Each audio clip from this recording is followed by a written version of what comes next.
వసుదేవసుతం దేవసుతం దేవం దేవం కంసచాణూరమర్దనం కంసచాణూరమర్దనం దేవకీ దేవకీ పరమానందం పరమానందం కృష్ణం కృష్ణం వందే వందే జగద్గురుం జగద్గురుం.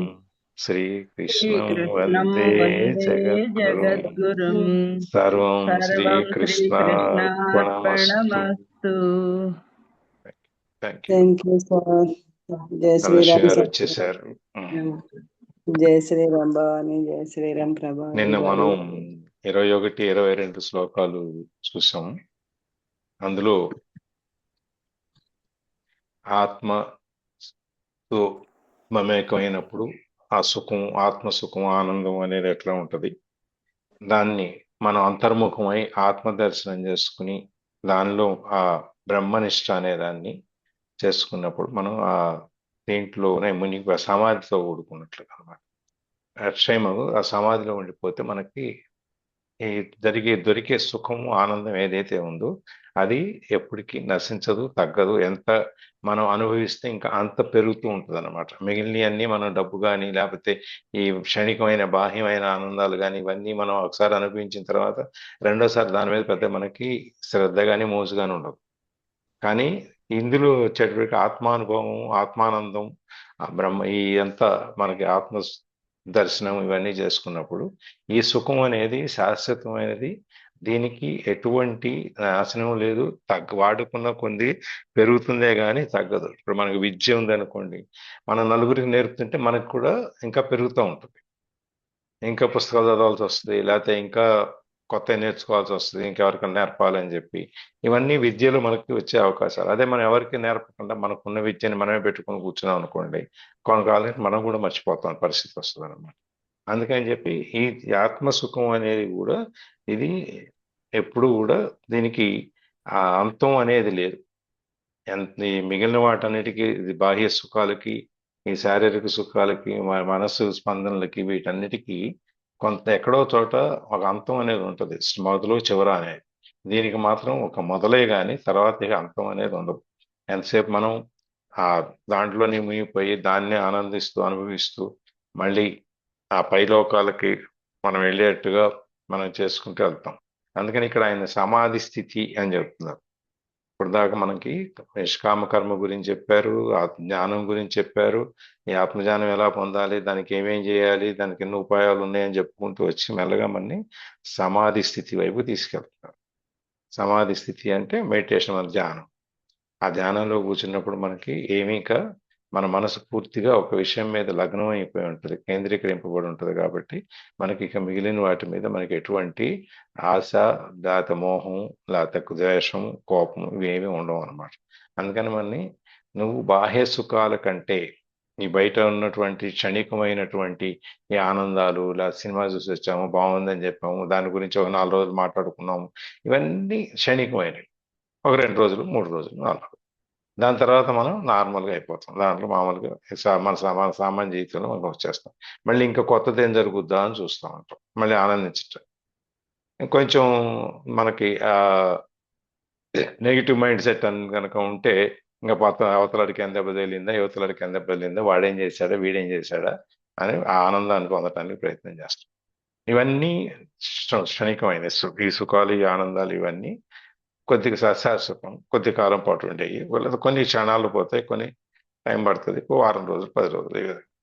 అలాగే ఈ ఆత్మ సుఖం అనే దానికి, ఆత్మ సంతోషం, ఆనందం అనే దానికి మనకు దానికి విలువ లేదు, విలువ కట్టలేము. దానికి తరగదు, కరగదు, ఎటువంటిది ఉండదు. అందుకని మనం ఈ ఆత్మ సుఖం అనేది, ఈ సుఖం అనేది మనకి మన సామాన్య మానవులు, సామాన్య జీవులు మనం బయట అనుభవించే సుఖాన్ని ఇదే మన ప్రపంచం, ఇదే సుఖం అనుకుంటాం. కానీ అది కాదు. సుఖం అనేది ఆత్మలో ఉంది. మన లోపల నుంచి మనకు అది సృష్టింపబడి మన పైకి రావాలి. అంతేగాని బయట నుంచి ఎవరో మనకి లోపల నాటేదే కాదు, లేకపోతే ఎవరో మనకి లోపల ఇచ్చేది కాదు కుక్కేది మనకి. కాదు, ఉం? మనకి ఒక ఇచ్చేది కాదు. ఇచ్చేది కాదు. ఆ మనకి దానంతరం అది రావాలి, లోపల నుంచే మనకు రావాలి. ఎప్పుడైతే మనం ఓంకారం చెప్పేటప్పుడు ఆ స్పందన శరీరం అంతా ఎట్లా వైబ్రేషన్స్ ఉంటాయో, అదే విధంగా ఈ ఆత్మ ఆనందం అనుభవించేటప్పుడు కూడా మనకి పూర్తిగా ఈ శరీరం, మనస్సు, ఇంద్రియాలు అన్నీ దాంట్లో లీనమైపోయి ఉంటాయి అన్నమాట. అందుకని మనకి ఈ అక్షయమైనటువంటిది ఈ శబ్దాది విషయాలు అంటే బయట ఇవన్నీ బాహ్యమైనటువంటి వాటిని వదిలేసి మనము ఆత్మందు, ఆ మనసునందు నేను అనేది ఏంటనేది తెలుసుకోవటంలో మనం కేంద్రీకరించాలి. అది 21లో. 22లోకి వచ్చేటప్పటికి దీన్నే ఈ భోగభాగ్యాల గురించి చెబుతూ, ఈ దుఃఖం ఎంత సుఖం ఉన్నా కూడా కొద్ది క్షణం దాని తర్వాత దుఃఖం అనేది వస్తుంది. కాబట్టి ఈ సుఖం గురించి మనం పాకులాడకూడదు. మనం ఇంద్రియ విషయాలని సంయోగం చేయటం వల్ల, అంటే కలవటం వలన మనకు వచ్చే భోగాలన్నీ కూడా దుఃఖానికి కారణం అవుతాయి. అది కూడా నిన్న మనం చాలాసేపు మాట్లాడుకున్నాం దాని మీద. అది కూడా కొద్ది కాలం ఉండేవి కానీ ఎక్కువగా ఉండేది కాదు. అందుకని తెలివి గల వాళ్ళు, విజ్ఞులు, మేధావులు, ఈ ఋషులు, జ్ఞానులు వీళ్ళందరూ ఈ విషయ సుఖాల వైపు, ఇంద్రియ సుఖాల వైపు వీటి మీద వెళ్ళరు. అందుకని మనస్సుతో ఇంద్రియాలను జయించి, మనసుని జయించి, మన మనస్సుని ఖాళీగా ఆ శుద్ధమైన నిర్మలమైన మనస్సుని తీసుకెళ్ళి ఆత్మలోపల పెట్టి, ఆత్మలోపల నుంచి మనకి ఈ ఆనందాన్ని పొందే అవకాశం చేస్తారన్నమాట. మనకి ఓ డాక్టర్ మన సిటీ స్కాన్ చేసి మన శరీరంలో మనకి ఎలా అన్ని పార్ట్లు చూసి భాగాలన్నీ చూసి దాంట్లో ఏమి బాగలేదు బాగుంది అని చెప్పి ఎట్లా చెప్తారు, ఈ జ్ఞానులు అనేవాళ్ళు వివేకాలతో కూడా వాళ్ళకి అక్కర్లేని వాటిని అన్నింటినీ తీసేసి వాళ్ళకి దైవ దర్శనము, లేకపోతే దైవజ్ఞానము, జపము, శ్రవణము, వినటము, మాట్లాడటం, చేయటం వీటన్నిటి మీదనే వాళ్ళు ఉంటారు అనమాట. అందుకని ఇక్కడ ఇవన్నిటి వలన మనకి దుఃఖమే తప్ప అంతకంటే ఇంకేం ఉండదు అని. ఇందులో 2 రకాలైన దోషాలు చెప్తున్నారు. ఒకటి పైకి సుఖంగా కనిపించినా కూడా అది లోపల దుఃఖభరితమై ఉంటుంది, కష్టంగా ఉంటుంది. రెండవది దీనికి మొదలు చివర అనేది ఉంటాయి. అందువల్ల ఎక్కడ మొదలైందో మనకి దుఃఖ కారణం ఏదైతే ఉందో అది ఎక్కడ మొదలైందో ఎక్కడో చోట ఎండ్ అవుతుంది. దాని ప్రాబ్లం సాల్వ్ అయినప్పుడు, లేకపోతే ఇంకా ఎంతసేపు ట్రేడ్ ఇస్తాం దీనికి అయిపోయింది ఏదో అయిపోయింది అని చెప్పి అనుకున్నప్పుడు ఎక్కడో ఒక చోట దానికి అంతం అనేది ఉంటుంది. ఇక్కడ ఉండదు అన్నమాట. ఇది ఈ ఆత్మానందంలో ఇది ఈ క్షణికమైనటువంటి బాహ్య సుఖాలు చిన్నవి, ఒక చిన్న చెరువులాగానో లేదా చిన్న దొప్ప మన చలమలు ఉంటాయి నీళ్ళ గురించి మనం చెప్పుకున్నాం. ఆ విధంగా ఎక్కడో ఉంటాయి. ఇది సముద్రం లాంటిది ఆత్మతో వచ్చే ఆనందం. కాబట్టి మనం దాని గురించి మనం పాటుపడాలి కానీ ఈ క్షణికమైన వాటి గురించి మనం పాటుపడకూడదు అని చెప్పేసి అని మనకి ఈ 22వ శ్లోకంలో చెబుతూ మన మెల్లగా ఈ ధ్యానం సమాధి స్థితి వైపు తీసుకెళ్తున్నారు అన్నమాట. ఇవాళ 23తో మొదలు పెడదాం. 23వ శ్లోకం. జయ శ్రీరామ్ అండి. శక్నోతి హైవ యస్తోడుం ప్రాక్ శరీర విమోక్షణాత్ కామ క్రోధోద్భవం వేగం సయుక్త సుఖీ నరః. యా అంటే ఎవడు శరీర విమోక్షణ, శరీరమును విడుచుటకు ప్రాక్ మునుపు, ఇహ ఏవ ఇచ్చటనే ఈ లోకమందే, కామక్రోధోద్భవం కామక్రోధముల వలన పుట్టిన వేగం శోభను తీవ్రతను సోఢుం సహించుటకు జయించుటకు శక్నోతి సమర్థుడగుచున్నాడో సహ నరః ఆ మనుజుడు యుక్త యోగియు సహ అతడు సుఖీ సుఖవంతుడు అగును. ఎవరైతే ఈ శరీరాన్ని వదలటానికి ముందు, ఎందుకంటే శరీరం అనేది అశాశ్వతమైనది, ఒక కాలం వరకు ఒక మన ఆత్మ అనేది ఆ శరీరంలో ఉంటుంది, తర్వాత మళ్ళీ వేరే చోటికి వెళ్ళిపోతూ ఉంటుంది, శరీరం నశించిపోతూ ఉంటుంది. ఇక్కడ ఈ ఈ శరీరం ఎవరైతే ఈ మోక్షానికి శరీరాన్ని విడవక ముందే, అంటే జీవంతో ఉన్నప్పుడే ఎవరైతే ఈ కామక్రోధాలు, అరిషడ్ వర్గాలు ఇవన్నీ మనకు ఉన్నాయి కదా, వీటన్నిటిని ఎవరైతే వదిలేస్తారో వాళ్ళు కూడా యోగుల కిందనే లెక్క. మనం చెప్పుకున్న గృహస్థాశ్రమంలో ఉంటూ కూడా మనం ఈ అన్నిటిని త్యజించి విరక్తి తీసుకుని దాంట్లో నుంచి మనం ఏమేమి పట్టించుకోకుండా దేనికి లొంగకుండా ఇంద్రియాలని మన నియంత్రణలో ఉంచుకుంటూ మనసుని మన నియంత్రణలో ఉంచుకుంటూ విషయాల వైపు దాన్ని పరిగెట్టనీయకుండా మనం వెనక్కి లాగి పట్టుకుని మనం ఎట్లయితే ఈ మోక్ష సాధనకి దాని మీద ఆ మనసుని తీసుకెళ్ళి ఆ ఆ మార్గంలోకి వెళ్లకుండా ఆ వైపు ఇటు పరిగెట్టకుండా ఇటు తీసుకొచ్చి మనం ఈ పక్కన పెట్టుకుని దీని మీద మనం ఎప్పుడైతే దీనికోసం ఎట్లయితే ప్రయత్నం చేస్తామో అది చేసేవాడు ఈ జ్ఞానం అనేది లేకపోతే మోక్షం అనేది దీన్ని మనం ఎక్కడికో మరణం తర్వాత వచ్చేది కాదు, మనం జీవంతో ఉన్నప్పుడు కూడా దీన్ని పొందవచ్చును అనేది ఈ శ్లోకంలో చెప్తున్నారు. దీన్ని కొంచెం విపులంగా మనం చేస్తున్నాం. మోక్షానికి కావాల్సిన ఏమేంటి అనేది మనం చూసాం. ఏమేం కావాలి?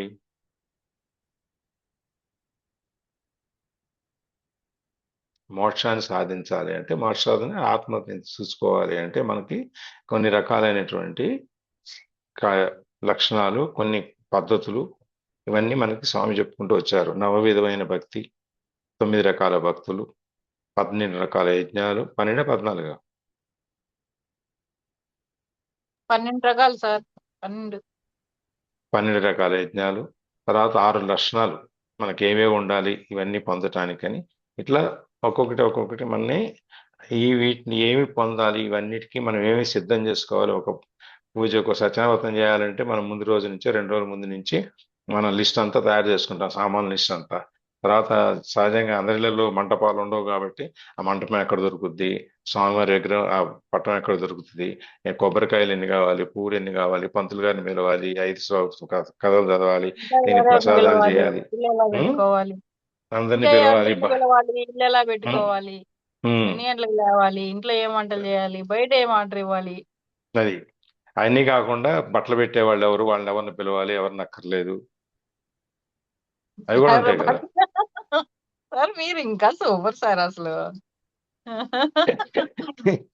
బట్టలు పెట్టే వాళ్ళని పిలవాలి, వాళ్ళు పెట్టితే వాళ్ళు తీసుకున్నాం అనుకుంటే రేపు మనం పెట్టద్దు మళ్ళీ. అది వేరే విషయం, వాళ్ళు సత్యనావతం చేసుకోవాలిగా. బట్టలు కోసమే చేసుకుంటాం సార్ మేము. అప్పుడు దాకా ఐడియా ఇచ్చారు సార్, మళ్ళీ ఐడియా ఇచ్చారు. వీళ్ళందరినీ మనం లెక్క చూసుకుని మనం ఎట్లయితే తయారు చేసుకుంటామో అదే విధంగా మనం ఇక్కడ జీవితంతో ఉన్నప్పుడే, శరీరంతో ఉన్నప్పుడే మనం మోక్ష సాధనకి ఏమేం కావాలి అని చెప్పి మనం తయారు చేసుకోవాలి, ఇక్కడే తయారు చేసుకోవాలి. అంతేగాని మనం పైలోకంలోకి వెళ్ళిన తర్వాత లేకపోతే తర్వాత జన్మలోనూ ఎక్కడ, తర్వాత జన్మ అనేది మనకు తెలియదు కదా, ఎట్లా పుడతాం, ఎక్కడ పుడతాం, ఎలా పుడతాం, అప్పుడు అవకాశాలు ఉంటాయా ఉండవా, ఏముంటాయి ఏముండవు, ఇవన్నీ మనకు తెలియదు కదా అక్కడ. అందుకని ఇప్పుడే మనకు అవకాశం ఇచ్చినప్పుడే, ఈ బొందిలో ప్రాణం ఉన్నప్పుడే మనం దానికి కావాల్సిన ఏర్పాట్లన్నీ ఇక్కడే చేసుకోవాలి. కాబట్టి ఇది ఎందుకంటే ఈ భూలోకం అనేది కర్మభూమి, పాతాళము, స్వర్గము ఇవన్నిట్లో కర్మలు ఉండవు. మనకు ఇక్కడే మనకి కర్మభూమి. అందుకని భూలోకం అనేది భూమి మీద ఉన్నప్పుడే ఈ కర్మల్ని మనం చేసేటప్పుడు సక్రమమైనటువంటి నిష్కామ కర్మ అని చెప్పి మనకి ఈ 3వ అధ్యాయం దగ్గర నుంచి దాదాపుగా నిష్కామ కర్మ గురించే ఉన్నంత ఫోకస్ ఇంకా దేని మీద లేదు. దాని మీద పెట్టినంత గురి, దాని మీద ఉన్న దానికి ఇచ్చినంత తీవ్రత, ఏకాగ్రత, దానికి ఇవన్నీ ఫోకస్ దానికి ఇంకెక్కడ ఇవ్వలేదు, నిష్కామ కర్మ అనే దాని గురించి. ఎందుకంటే ఇది కర్మభూమి మనం ఉన్న దాంట్లో ఈ భూమి మీద మనం కర్మలు చేస్తే ఇక్కడే తప్ప మనం ఇంకెక్కడ చేయలేం. డబ్బులు వస్తాయి కదా సార్, మనం చేయండి, తప్పులేదు. డబ్బు సంపాదించుకోవటానికి పనులు చేయండి, తప్పలేదు. కర్మభూమి అంటే పని చేస్తే డబ్బులు వస్తాయి, ఆ కర్మ అవి కూడా ఉండొచ్చు సార్ అంటే. అవి కూడా అదే ఇప్పుడు ఆయన ఏమి మిమ్మల్ని ఏ పని చేయకుండా నువ్వు సోమరిపోతులాగా ఒక చోట కూర్చో అన్ని వదిలేసానని చెప్పి నేను నీకు భోజనం పెడతానని ఆయన ఏం చెప్పట్లా. అంతేగా. అందుకే ఆయన చెప్పింది ఏంటంటే కర్మణ్యేవాధికారస్తే నువ్వు పని చెయ్యి అని చెప్తున్నారు ఆయన. ఇప్పుడు చేసిన దానికి ఫలితాలు ఉంటాయి, నువ్వు ఫలితం గురించి నువ్వు నాకు వదిలి, నువ్వు ఫలితం మీద దృష్టిని పెట్టి పని చేస్తే పని చెడుద్ది, ఫలితం రాదు.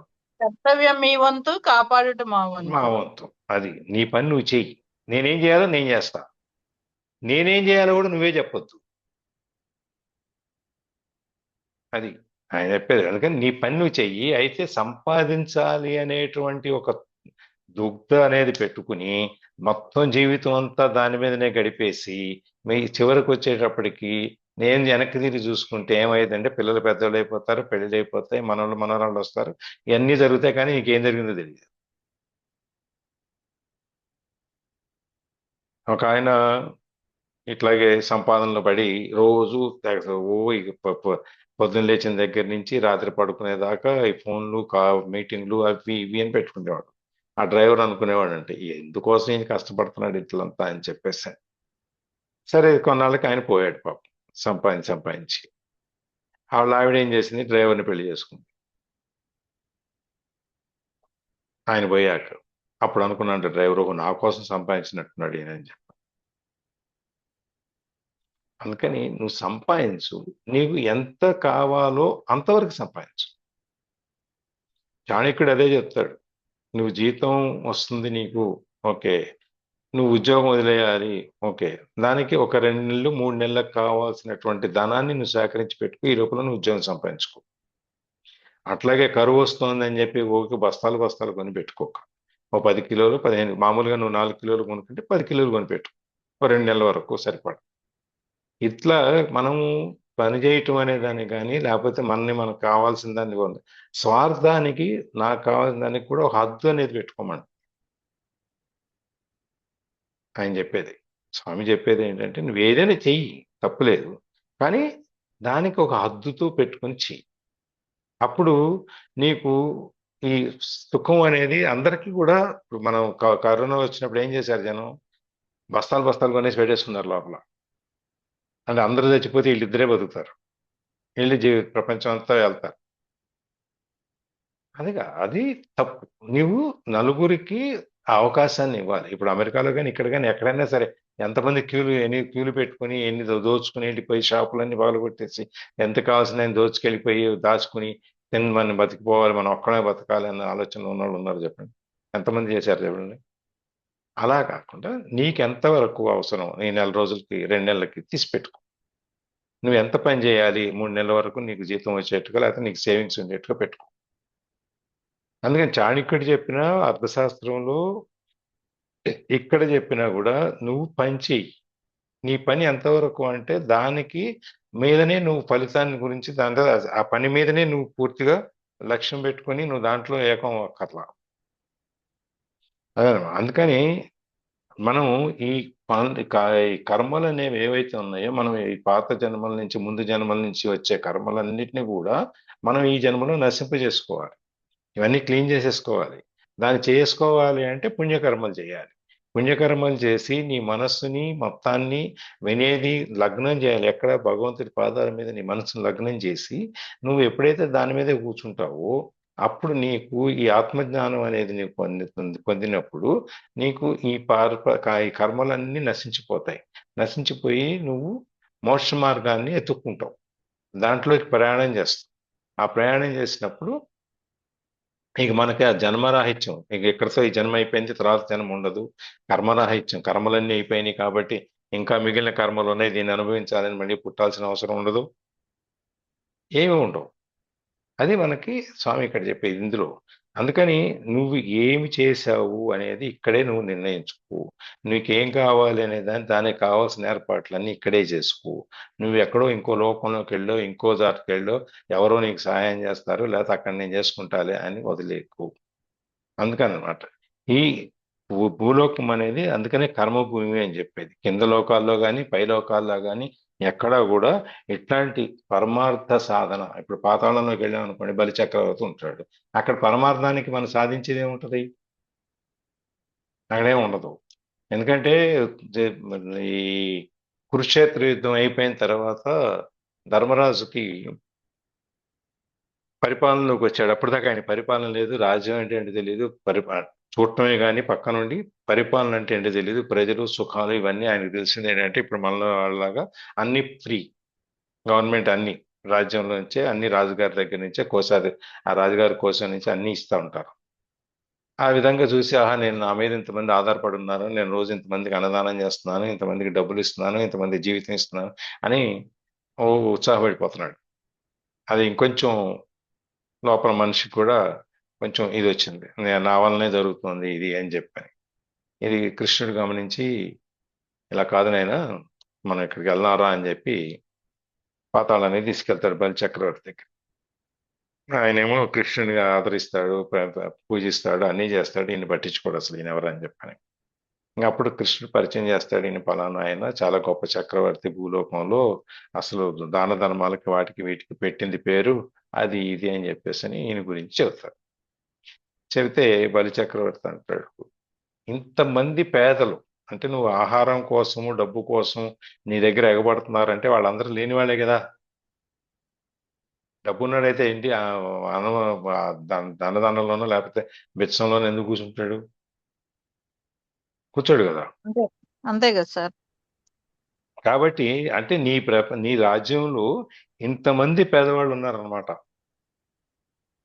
ఇంతమందికి నువ్వు రాజుగారి దగ్గర నుంచి, రాజ్యం నుంచి నువ్వు సహాయం చేస్తున్నావు అంటే నీ రాజ్యంలో ఇంతమంది పేదవాళ్ళు ఉన్నారనమాట.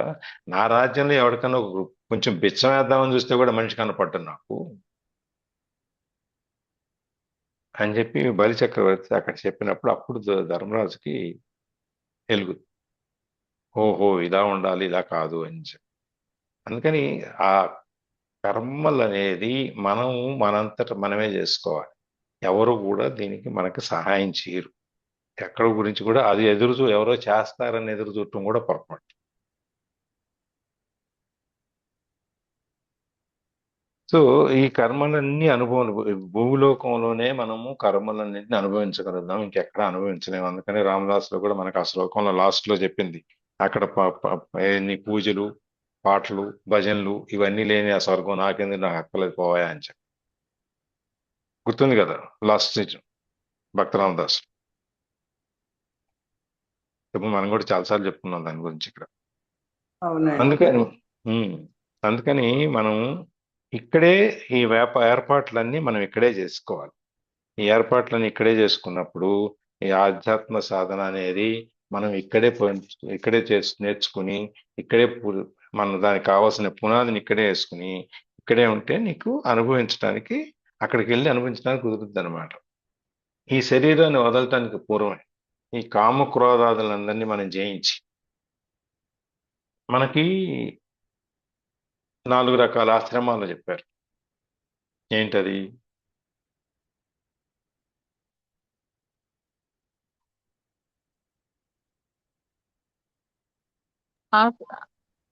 గృహస్థాశ్రమం ఇవ్వా సార్?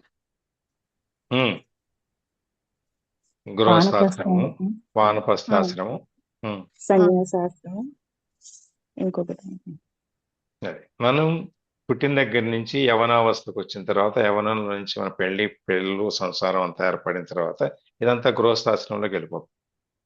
అది ఎన్నాళ్ళ వరకు? 30 ఏళ్ళు, 35 ఏళ్ళు, 40 ఏళ్ళు వచ్చేటప్పటికి అయిపోతుంది. ఈ మోక్ష సాధనకి చేసే ప్రయత్నం ఏదైతే ఉందో, మనం ఎప్పుడు 60 ఏళ్ళు వచ్చిన తర్వాత వానప్రస్థాశ్రమానికి వెళ్ళి అడవిలో కూర్చున్నప్పుడే మనం ఈ ప్రయత్నాలన్నీ చేసుకుందాం అనుకోవటానికి, ఏ వయసులో ఈ పలానా సంవత్సరంలో పలానా రోజుకి నీ శరీరాన్ని వదిలేస్తామని ఎవరైనా చెప్పారు కదా? ఎవరు చెప్పలేదు సార్. ఎవరి వల్ల కాదు. అందుకని నువ్వు అది మనం ఎంతమంది చూస్తున్నాం, చిన్న వయసులోనే పుట్టిన పసిపాపల దగ్గర నుంచి పెద్ద వయసు వరకు ఎంతమంది మనకు చనిపోతా ఉన్నారు మనం చూస్తున్నాం, శరీరాన్ని వదిలేస్తున్నారు. కానీ ఎవరికి చెప్పలేరు. కాబట్టి నేను ఎప్పుడు 60 ఏళ్ళు వచ్చిన తర్వాత భగవద్గీత చదువుకుంటాను, అప్పుడు పూజలు పునస్కారాలు మొదలుపెట్టుకుంటాను, అప్పుడు దాకా ఈ జీవితాన్ని నేను ఆనందిస్తాను అని అంటానికి కుదరదు. నీ చేతిలో లేని దాని గురించి నువ్వు నా చేతిలోనే ఉంది అనుకుని నువ్వు దాని మీదనే దాని మీదనే నడవటం అనేది కుదరదు. అందుకని నీకు ఈ శ్వాస ఆడేటప్పుడే, ఈ జీవం ఉన్నప్పుడే నువ్వు దానికి కావాల్సిన ఏర్పాట్లు చేసుకోవాలి. నువ్వు ఎట్లయితే నేను లేకపోతే నా తరాలు ఏమైపోతాయని చెప్పి లక్షల కోట్లు కూడబెట్టి నువ్వు పెడుతున్నావు, అదే విధంగా నువ్వు నాకు రేపు అనేది ఉందో లేదో తెలియదు, ఉన్నది ఇప్పుడు, ఈ క్షణం, ఇవాళ. ఇదే ఆఖరి రోజు అనుకుని నువ్వేం చేయాలో చేసి సార్. అట్లా అనుకుంటే ఇంకెంత మంచి ప్రపంచాన్ని చూడవచ్చు మనం. అదే అందుకని నువ్వు ఇవాళ ఆఖరి రోజు అయితే నీ జీవితంలో నువ్వేమేమి చేస్తావో అది చేసేయి. రేపు అనే దానికోసం పెండింగ్ పెట్టు. ఈ రోజే ఆఖరి రోజు అనేటట్టు బతకాలి. బతుకు. నువ్వు ఎట్లయితే రేపు అనే దానికోసం మిగిలిన ఆస్తులు కూడబెట్టి ఇవన్నీ కూడబెట్టి చేస్తున్నావో, ఇది కూడా పుణ్యం అనే దాన్ని కూడా సంపాదించు, దాన్ని కూడా కూడబెట్టు. అది అక్కడ స్వామి చెప్పేది. నువ్వు ఏ మోక్ష సాధనకి నువ్వు ఈ ఎప్పుడు మనం ఉంటామో ఎప్పుడు వెళ్తామో తెలియదు కాబట్టి నువ్వు అనుభవించాల్సిన టైంలో ఆ 2 రోజులు 3 రోజులు ఏడాదో అనుభవించి తర్వాత నువ్వు నీ పక్కకు వచ్చేసి నీకున్న అన్ని శక్తి సామర్థ్యాలు అన్నీ నువ్వు ఈ పెట్టుబడులన్నీ ఇటు పక్కకు మార్చు, నీ లక్ష్యాలన్నీ ఇటు పక్కకు మార్చు. అట్లా అని చెప్పి నువ్వు ఆయనేమి మన పనులు చేయొద్దంటలేదు, తినొద్దంటలేదు, తిరగొద్దంటలేదు. నువ్వు అన్నీ చెయ్యి, అన్నీ చేస్తూ దాని మీద మోహాన్ని పెంచుకో. నాకు ఈ షర్ట్ ఇష్టం, నేను అందుకని ఈ షర్టే వేసుకుంటా. ఎన్నాళ్ళు వేసుకుంటావు? 6 నెలలు, ఏడాది. తర్వాత అది పీలికలు అయిపోద్ది కదా. అందుకని నువ్వు ఏది చేసినా కూడా నువ్వు ఇప్పుడు చేసేయి. ఇవాళ నీకు ఆఖరి రోజు అనుకుంటే నువ్వేమేమి చేస్తావో, కార్యక్రమాలు ఏమేమి కర్మలు చేయాలో, ఏ కార్యక్రమాలు చక్కబెట్టాలో పనులన్నీ ఇప్పుడు చక్కబెట్టేసేయి. నువ్వు దానికోసం ఎదురు చూడొద్దు. ఎందుకంటే మృత్యు అనేది, మరణం అనేది మన చేతిలో లేదు.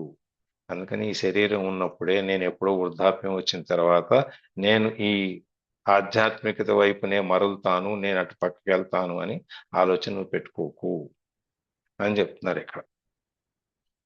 అది మనం ఈ శరీరం అనేది శిథిలమైపోద్ది కాబట్టి మనం వచ్చే జన్మలో మానవ జన్మ వస్తుందని గ్యారంటీ లేదు, మనకు తెలియదు. కాబట్టి అది వచ్చినా, ఒకవేళ మన మానవ జన్మ వచ్చినా మనకి ఈ మోక్ష సాధనకి కావాల్సినవన్నీ మనం చేయగలమా చేయలేమా కూడా తెలియదు, అవకాశం ఉంటుందో లేదో తెలియదు. అందుకని ఇవన్నిటిని కూడా ఆయన పక్కకి పెట్టేసి నువ్వు ఈ క్షణంలో ఏం చేయాలో అది చేసేయి, దానికోసం నువ్వెవరు ఎదురు చూడొద్దు అని చెప్తున్నారు అన్నమాట. ఈ సాధన అనేది మనం వాయిదా వేయకూడదు.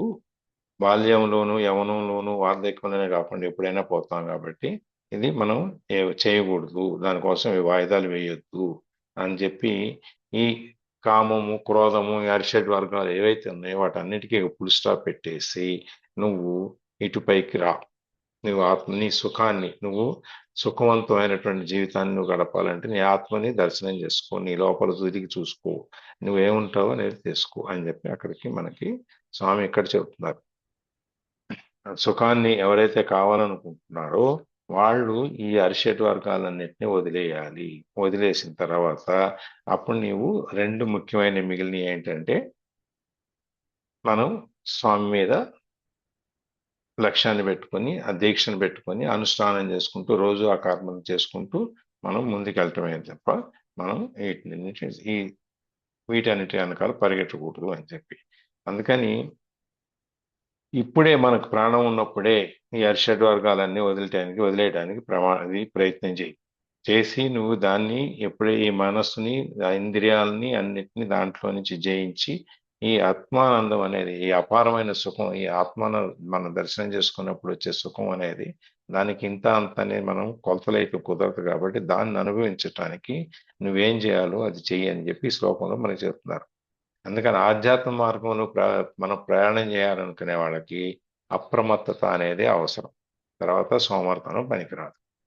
ఎప్పుడు మనం దాని మీదనే లక్ష్యంగా పెట్టుకుని మెలకువతో ఉండాలి. నిద్రలో కూడా మనం మెలకువతోనే ఉండాలి. అందుకని దాన్ని మనకి ఇంద్రియాల ద్వారా, మనకి ఇవన్నీ ఇంద్రియాలను జయించడం ద్వారా మనకి ఆత్మాన్వేషణం అంటే ఆత్మను కనుక్కోవటం అనేది జరుగుతుంది అన్నమాట. సో భక్తి, వైరాగ్యాలు ఇవన్నిటి ద్వారా ఈ కామాన్ని, క్రోధాన్ని, వీటన్నిటిని జయించి, అంటే ఈ అరిషడ్ వర్గాల్లో ఎక్కువ కామక్రోధాల గురించి ఎందుకు చెప్తున్నారు అంటే, ఎక్కువ శాతం ఈ ఆరిట్లో కూడా మనకి ఎక్కువ శాతం మన వెనకాల పడేది ఈ రెండే.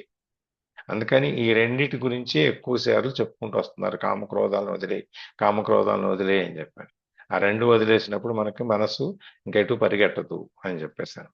అది ఈ శ్లోకంలో 23 శ్లోకంలో మోక్ష ప్రయత్నాల్లో మనకు కావాల్సింది ముఖ్యంగా కామక్రోధాలను జయించటం, దానికి కావాల్సిన ఈ మోక్షానికి కావాల్సిన ఏర్పాట్లన్నీ చేసుకోవటం ఇవన్నీ అవసరం. అది 23లోకి అయిపోయింది. 24లోకి వెళ్దాం. యోऽन्तः సుఖోऽन्तరారామः తదాन्तర్జ్యోతిరేవ యః స యోగి బ్రహ్మనిర్వాణం బ్రహ్మభూతోऽధిగచ్చతి. ఎవడు అంతఃసుఖ అంతరాత్మయందే సుఖము కలవాడును, అంతరారామ ఆత్మయందే క్రీడించువాడును, తథా ఆ ప్రకారమే ఎవడు అంతర్జ్యోతి ఏవ ఆత్మయందే ప్రకాశం కలవాడును అగును, సహయోగి ఆ యోగి బ్రహ్మనిష్ఠుడు, బ్రహ్మభూత బ్రహ్మస్వరూపుడై బ్రహ్మ నిర్వాణం బ్రహ్మ సాయుధ్యమును బ్రహ్మానందమును లేక మోక్షమును అధిగచ్చతి పొందుచున్నాడు. ఎవరు లోన ఆత్మయందే సుఖించుచు ఆత్మయందే క్రీడించుచు ఆత్మయందే ప్రకాశం కలవాడు ఎండును, అట్టి యోగి బ్రహ్మస్వరూపుడై బ్రహ్మ సాక్షాత్కారమును మోక్షమును పొందును.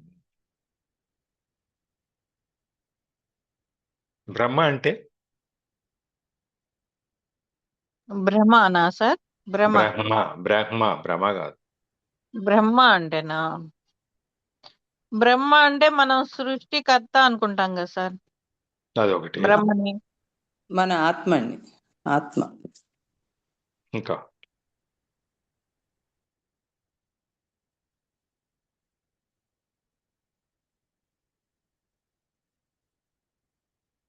మన తలరాతలను కూడా రాసేవాడు బ్రహ్మేనండి. నేను అదే చెప్పాయమ్మా, తలరాదని రాసేవాడు. అవును. మరి ఇక్కడ బ్రహ్మనిష్ట బ్రహ్మభూతో ఇవన్నీ బ్రహ్మస్వరూపం బ్రహ్మ సాక్షాత్కారం ఇవన్నీ అంటే చెప్తున్నారు. శాంతి స్వరూపం, బ్రహ్మ శాంతి అంటే పవిత్రమైన ఏమో వస్తుందేమో సార్. శాంతి కూడా వస్తుందండి బ్రహ్మ. ఇప్పుడు బ్రహ్మాండము అంటాం. ఇది పెద్ద బ్రహ్మ పనేదా, ఇదేమైనా పెద్ద బ్రహ్మ విద్య అంటాం. బ్రహ్మ విద్య అంటారు. ఈ బ్రహ్మ అనే పదాన్ని మనం చాలా చోట్ల చాలా రకాల అర్థాల్లో వాడతాం.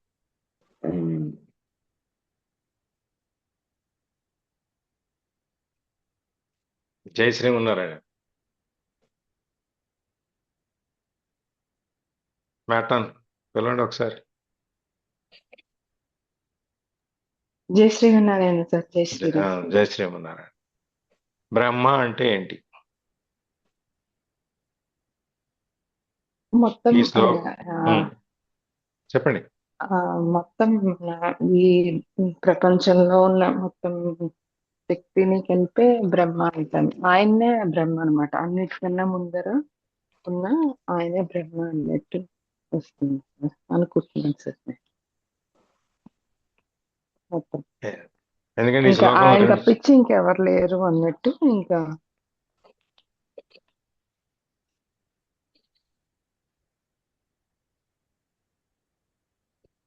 ఈ శ్లోకంలో బ్రహ్మ అనే పదాన్ని 2 చోట్ల వాడతారు. బ్రహ్మ నిర్వాణము బ్రహ్మభూతోధిగచ్చతి అని చెప్పి. దాంట్లో వచ్చిన వాళ్ళం దాంట్లోనే కలిసిపోతాము. సో ఆయనే మొత్తం అన్ని ఉన్నారు అన్నట్టు.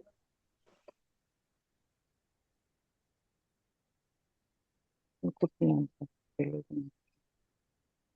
బ్రహ్మ నిర్వాణం అంటే శాంత పరబ్రహ్మ పరమాత్మయే అని రాశారండి అర్థం.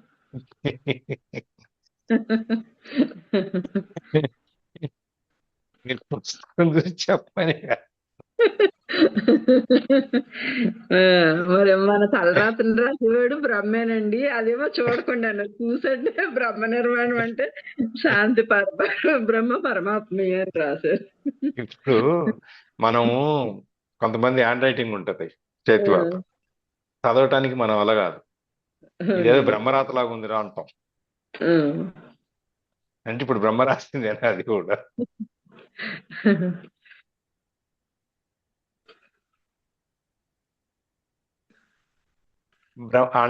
బ్రహ్మాండం అంటాం. అండం అంటే గుడ్డు, అంతే కదా? బ్రహ్మాండం అంటే ఇంత పెద్ద గుడ్డు.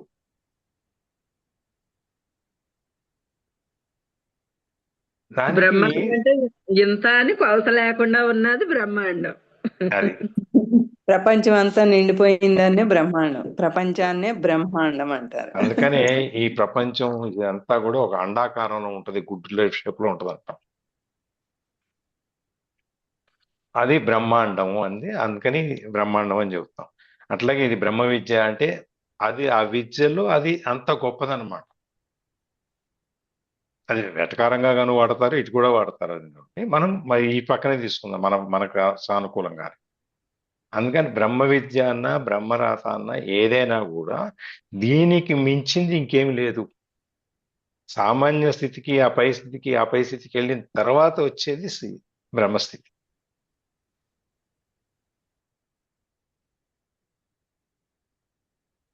అందుకని ఇది ఈ శ్లోకంలో 2 సార్లు అడిగారు. బ్రహ్మస్వరూపుడు, బ్రహ్మ సాక్షాత్కారం అంటూ చెప్పుకుంటూ వస్తున్నారు. 2 సార్లు చెప్పారు బ్రహ్మ నిర్వాణము అని చెప్పి. నిర్వాణము అంటే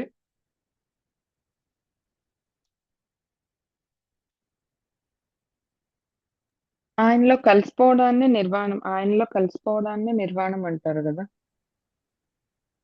నిర్వాణము అంటే ఆయనలో కలిసిపోవటాన్ని నిర్మాణం ఎందుకంటాం? నిర్యాణం నిర్వాణ అంటారు. హ్మ్? నిర్వాణిస్తారు.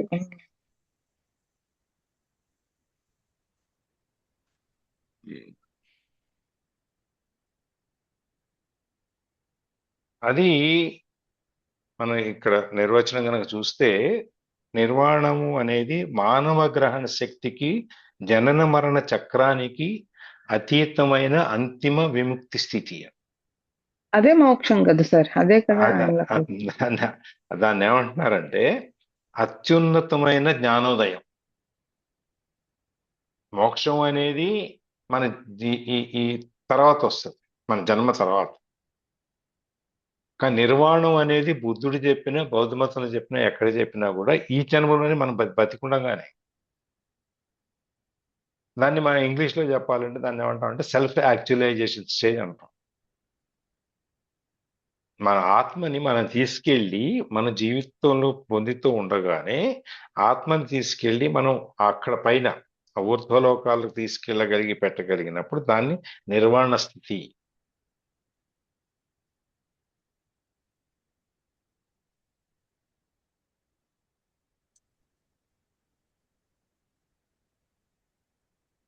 అందుకనే ఇప్పుడు బౌద్ధంలో చూసుకున్నా కూడా మనకు బుద్ధుడు నిర్వాణ స్థితి గురించి చెప్తాడు అక్కడ. తర్వాత మనకి నిర్వాణ షట్కం గురించి శంకరాచార్యులు వారు చెప్తారు.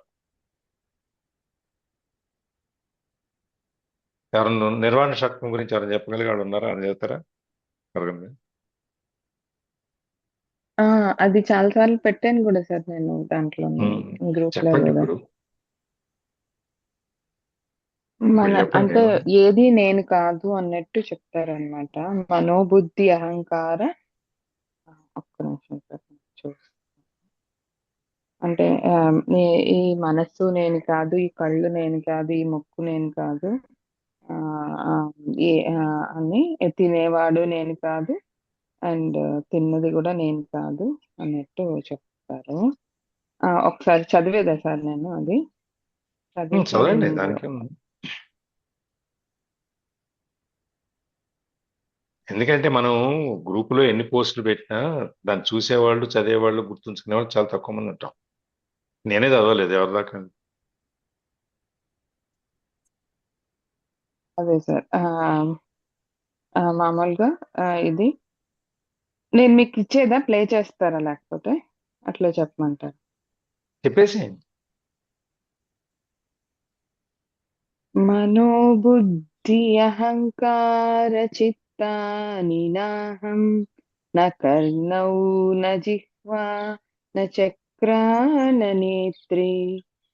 అంటే ఈ ఈ చిత్తము నేను కాదు, ఈ అహంకారం నేను కాదు, ఈ జిహ్వ నాలుక నేను కాదు అని చెప్పి ఒక్కొక్కటి ఈ మనస్సు, బుద్ధి అండ్ అహంకారము ఇవేవి నేను కాదు, ఆకాశము, భూమి, నిప్పు, గాలి ఇవేవి నేను కాదు. మరి నువ్వెవరు అనంటే నేను చిదానంద రూపుడైనటువంటి నేను శివుడిని.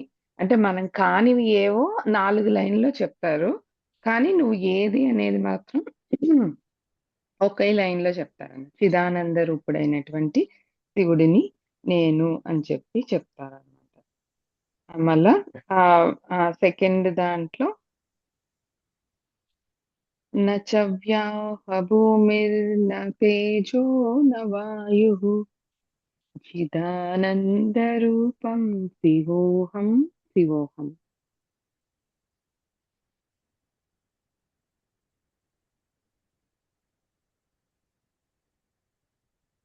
ఈ ప్రాణము నేను కాదు.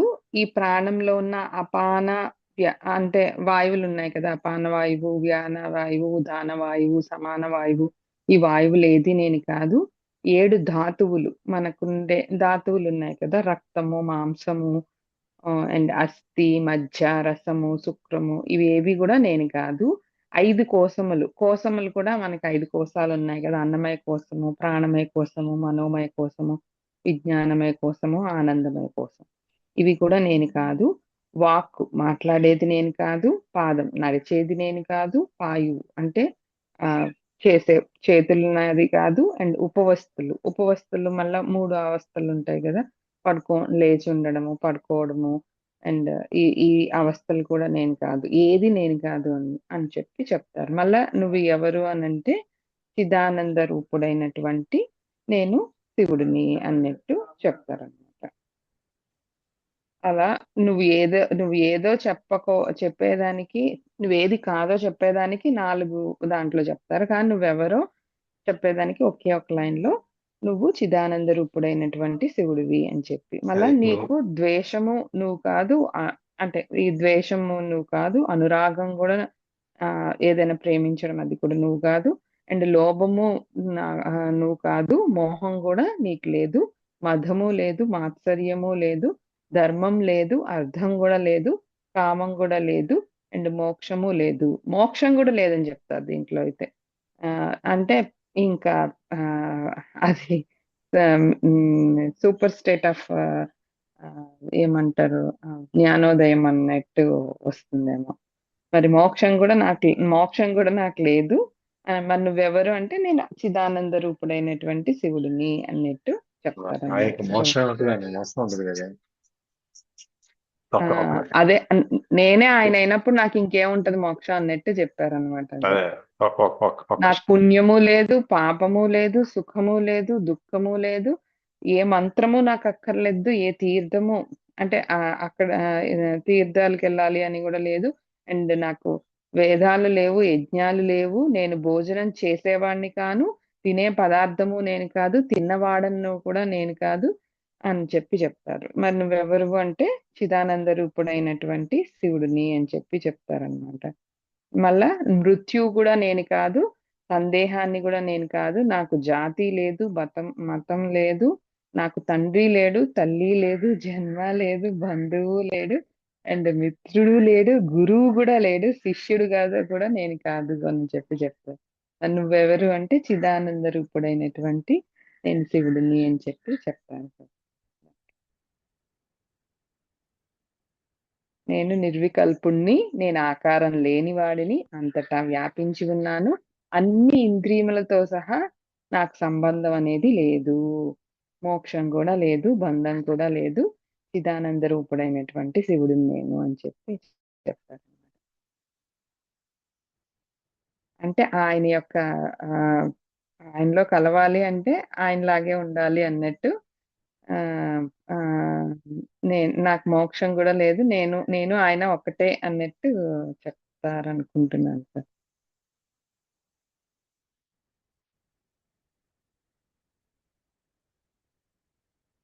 సార్ ఎందుకు ఈ బ్రహ్మ అంటే చెప్పండి సార్ నాకు. చెప్పాగా ఏమని? దాని మొత్తం మనకి అందుబాటులో లేనిది. బ్రహ్మ నిర్వాణం విశ్వము అని చెప్పారా? ఆది అంతము లేనిది మేడం బ్రహ్మ అంటే. అది ఓకే. బ్రహ్మ నిర్వాణం అనగా సచ్చిదానంద ఘన నిర్గుణ నిరాకార నిర్వికల్ప శాంత స్వరూపుడైన పరమాత్మ. అభిన్న భావ తాదాత్మ్యమే అతని ప్రాప్తి. బ్రహ్మభూతుడనగా నిర్దేశింపబడిన సాంఖ్యయోగి యొక్క సాధన ఫలస్వరూపమే ఈ బ్రహ్మ నిర్వాణము అని ఉందండి ఇందులో. మనకు అర్థం కావాలిగా. అవునండి. నిర్వాణం అది అంటే పరమశాంతిని ఎలా పొందడం. మీరు ఎలాగా అనుకుంటారో అట్లనే వస్తుంది మ్యామ్. మీరు అంటే మీరు ఒక రూపంగా మీరు పూజించారనుకోండి, ఆ విష్ణుమూర్తి అయితే విష్ణుమూర్తి, బ్రహ్మ అయితే బ్రహ్మ, ఆయన శక్తి లేదు. మీరు ఎనర్జీని మీరు ఒక రూపాన్ని మార్చి ఇంకొంచెం ముందరికెళ్ళి ఎనర్జీ ఒక్కటే గా చూస్తే ఈ మొత్తం ఈ బ్రహ్మాండం మొత్తం వ్యాపించి ఉన్న ఎనర్జీయే బ్రహ్మాండం అన్నట్టు వస్తుంది, బ్రహ్మ అన్నట్టు వస్తుంది. లేదు ఇంకా కొంచెం ముందరికెళ్తే దీపం, ఓంకారం. సో అట్లా మన మన ఊహకే అది ఊహించుకోవచ్చు అని కూడా అనుకోవచ్చేమో సార్. ఇప్పుడు జ్యోతి అన్నాం అనుకోండి, చిన్న దీపం అంటే జ్యోతి అంటాం. బ్రహ్మ జ్యోతి అంటే దానికి ఇన్ఫినిట్, దానికి ఇంత అని పరిమితులు ఏమి ఉండవు. ఇన్ఫినైట్ మొత్తం అంతా. ఈ పరిమితి ఇంతవరకు ఉంటుంది అన్ని దాని ఆ కొలలో కొలమానంలో చెప్పొచ్చు. దీనికి కొలత అనేది ఉండదు. అందుకని ఆ స్థితి ఏదైతే ఉందో, నేను బ్రహ్మస్థితిని పొందానంటే నా లిమిటేషన్స్ ఏమున్నాయో అంతవరకు. అది ఇంకొకరికి బ్రహ్మస్థితి అనేది ఇంకో స్టేజ్లో ఉండొచ్చు. ఎవరిది వాళ్ళకే అనమాట. దీనికి వచ్చి మనం ఈ కొలతలని నిర్దేశించి ఇంత లోపల ఉంటేనే ఇది ఇంత అని చెప్పడానికి లేదన్నమాట దానికి.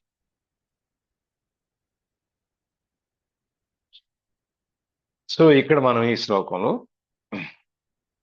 ఎవరైతే ఇప్పుడు మనం ఈ బాహ్యమైనటువంటి సంతోషాలు, సుఖాలు వీటన్నిటిలో నుంచి మనం ఇప్పుడు ఆత్మానందము, ఆత్మసుఖము వీటిలోకి వచ్చాం మనం. దానికి సమాధి స్థితి, దాంట్లోంచి మనం ఎలా ఆత్మని మనం తెలుసుకోవాలి. మనలో నేను అనేదాన్ని ఇప్పుడు మనం చెప్పినట్టు, ఇప్పుడు మన జ్యోతి చెప్పినట్టు, నేను ఇది కాదు, నేను ఇది కాదు, నేను ఇది కాదు, నేను ఇది కాదు, నేను ఏది కాదు. మనకి అందుకే ఇంతకుముందు శ్లోకాల్లో జ్ఞానం అనే దాన్ని, అజ్ఞానం అనేది మనకి ఈ మసకబారిన అర్థం ఏదైతే ఉందో ఆ అర్థాన్ని మనము శుభ్రంగా క్లీన్ చేసినప్పుడు, మొత్తం అంతా తుడిచేసి నీట్గా చేసుకున్నప్పుడు మనం ఏదైతే కనిపిస్తుందో, అంటే మన మీద ఈ బ్రహ్మ, మాయ ఇవన్నీ మనకు ముందు ఉన్న వాటిని మనం తీసేసి మన లోపలికి మన ఆత్మ అంతర్ముఖులమయ్యి మనం ఎప్పుడు మనం చూసుకోగలుగుతాము, దర్శించుకోగలుగుతాము. అప్పుడు ఈ ఆత్మ అనేది మనకు ప్రకాశిస్తుంది. ఈ ఆత్మ ప్రకాశం అనేది ఎంత గొప్పగా ఉంటుందంటే సూర్యుడి యొక్క ప్రకాశం కంటే కూడా ఎక్కువ గొప్పగా ఉంటుంది అని చెప్తున్నారు. అందుకని మనకి ఈ సుఖాలన్నీ వదిలేసి ఇంద్రియాలను జయించి, మనసుని జయించి మనం ఆత్మానుభూతిలోకి తీసుకెళ్ళిపోయారు. మనకి అంతర్ముఖులు చేసేసారు. ఆత్మ అంటే ఏంటో తెలిసి తీసేశారు. అందుకని ఇప్పుడు ఇక్కడ ఈ శ్లోకంలోకి వచ్చేటప్పటికి మన ఈ సమాధి స్థితిలోని మనం ఎంత ఉన్నతానికి, ఎంత స్థాయికి, ఎంత పై స్థాయికి మనం చేరాలి అనేది తీసుకెళ్తాం. అందుకని నిర్వాణ స్థితి అని చెప్పారు, బ్రహ్మ నిర్వాణం. ఆ నిర్వాణము మామూలు నిర్వాణం కాదు, బ్రహ్మ నిర్వాణము. అందుకని ప్రత్యేకంగా ఆ బ్రహ్మ అనే పదాన్ని ఇక్కడ వాడారు. బ్రహ్మ నిర్వాణం, బ్రహ్మభూతో దిగచ్చతి అని చెప్పి ఆ సుఖాన్ని మనము ఎట్లా మనం అనుభవించగలము, దానికి ఎటువంటి పరిమితులు లేని ఆత్మానందాన్ని, బ్రహ్మానందాన్ని, ఈ సుఖాన్ని, అట్లాగే నిర్వాణ స్థితి, ఈ మనకి ఈ సామాన్య ఈ గ్రహణ శక్తి ఇవన్నీ దాటి మనకు చెప్పినట్టు ఆ పైకి మనకు తీసుకెళ్లి మన ఆత్మని ఎక్కడైతే పైన మనం నిలబెట్టగలుగుతాము, ఆ ఆత్మను మనం ఎక్కడైతే కేంద్రీకరించగలుగుతామో అక్కడ బ్రహ్మానంద స్థితి అని చెప్పి మనకు చెప్తారనమాట. ఆ నిర్వాణ స్థితి అనే చెప్తూ ముక్తి నిర్వాణ స్థితి అని చెప్పకుండా బ్రహ్మ నిర్వాణ స్థితి అని చెప్తారు. అంటే ఇక మొత్తము మనకి చుట్టూ ఉన్న ప్రపంచము అంతా ఇక అదే, ఇంకేం కనపడదు. ఈ శ్లోకంలో మనకు ముఖ్యంగా ఈ బ్రహ్మ నిర్వాణ స్థితి అనేది సర్వోన్నతమైనది, అన్నిట్లో కూడా ఉన్నతమైంది, ఉత్తమమైంది, పైకి తీసుకెళ్లేది, ఇంతకంటే ఇక లేదు అని చెప్పేది. ఆ స్థితికి మనం ఈ బ్రహ్మ సాక్షాత్కారాన్ని, మనని మనం దర్శించుకోవటాన్ని, ఆత్మను చూసుకోవటాన్ని, బ్రహ్మానందము, ఆనందంలో కూడా పరిమితులు లేనటువంటి ఆనందాన్ని పొందటానికి ఈ నిర్వాణ స్థితి, ఉన్నతమైనటువంటి నిర్వాణ స్థితిలో మనం చేసినప్పుడు, ఆ స్థితికి చేరాలని ప్రయత్నం చేసినప్పుడే మనం ఈ ఈ ఎవరైనా చేయొచ్చు. దానికి ఏమి వీళ్ళు చేయాలి వాళ్ళు చేయాలని ఏం లేదు. ఈ బ్రహ్మానందాన్ని లేకపోతే బ్రహ్మసుఖాన్ని మనం పొందగలుగుతాం అన్నమాట. ఈ శ్లోకంలో మనకు అది ఆయన చెప్పేది. ఈ బయట మన దృష్టిని లోపలికి మరలుస్తాం. మన దృష్టిని లోపలికి తీసుకెళ్ళిపోవాలి అంటే మనం ఎక్కడ కూర్చోవాలి?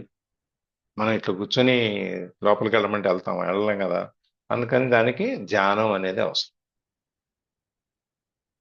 ఇవన్నిటినీ 3, 4, 5 అధ్యాయంలోకి వచ్చేటప్పటికి మన్ని కర్మల్లో నుంచి జ్ఞానంలో నుంచి మన్ని సమాధి స్థితిలోకి తీసుకెళ్తున్నారు.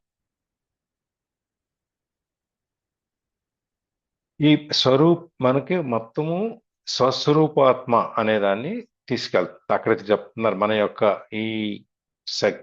శక్తి సామర్థ్యాలు, తెలివితేటలు ఏవేవైతే ఉన్నాయో మనకి అవన్నిటినీ మనం ఈ ఆత్మలోకి తీసుకెళ్ళి, మనసులోకి తీసుకెళ్ళి, మనసుని ఈ లోపలికి తీసుకెళ్ళి, అడుగుకి తీసుకెళ్ళి, అక్కడి నుంచి ఆత్మ ప్రకాశం ఎప్పుడైతే వస్తుందో మనం అప్పుడే ఈ ఆటలు, పాటలు, ఆనందాలు, సుఖాలు ఇవన్నీ అక్కడ జరుగుతాయి. బయట జరిగే ఆటలు పాటలు వేరు, లోపల ఆత్మ దర్శనం అయిన తర్వాత జరిగే ఆటలు పాటలు మనం ఇక అక్కడే అన్ని మనం దాన్నే ఆనందిస్తాము, దాన్నే రమిస్తాము, దాన్నే ఆడుకుంటాము, అక్కడే ఆడుకుంటాము. అన్నీ ఇప్పుడు ఎట్లా బిడ్డ మన తల్లి ఊళ్ళో ఆడుకుంటుందో మనం కూడా అక్కడ ఆడుకుంటాం. ఇప్పుడు తల్లి మనం కారణంగా చెప్పాలి, వాళ్ళ మనవరాలు ఎట్లా ఆడుకుంటుంది ఆమె ఒళ్ళో కూర్చొని పెట్టుకుని. మొత్తం ఆ పాపకి, ఆ బిడ్డకి మొత్తం విషయాలు, ఆ ప్రపంచం అంతా ఆవిడే.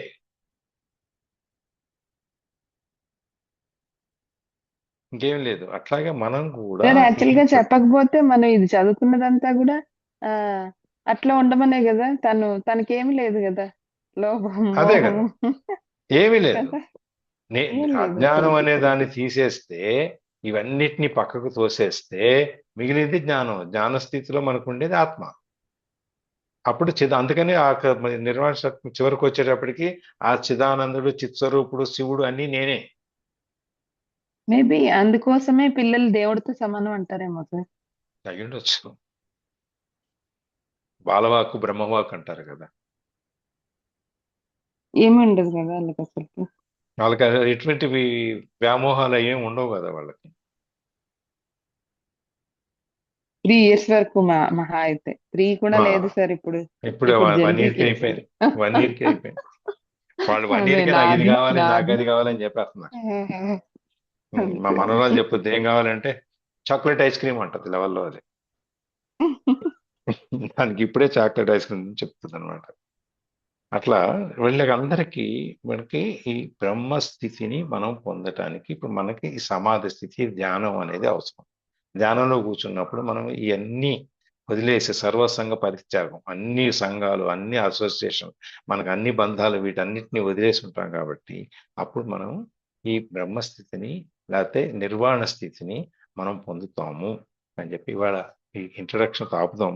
ఇంకా కొంచెం ఉంది, రేపు చూద్దాం, ట్రై చేద్దాం. ఇదే శ్లోకం రేపు కూడా చేద్దాం.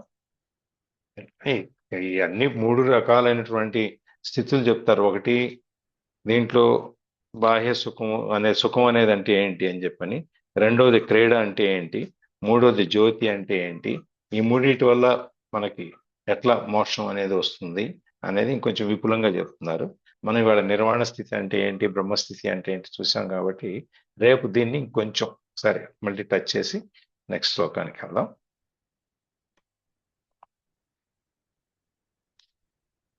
Closing prayer.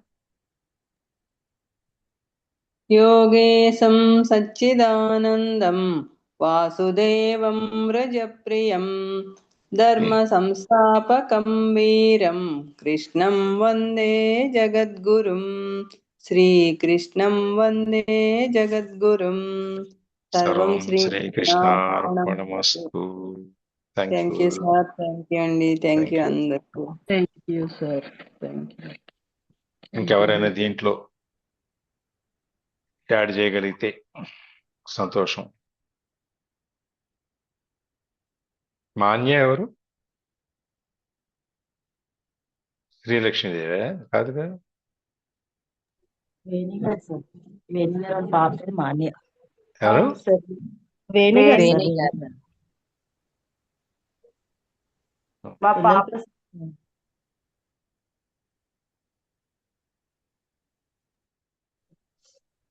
కాకినాడ వేణు గారు సార్.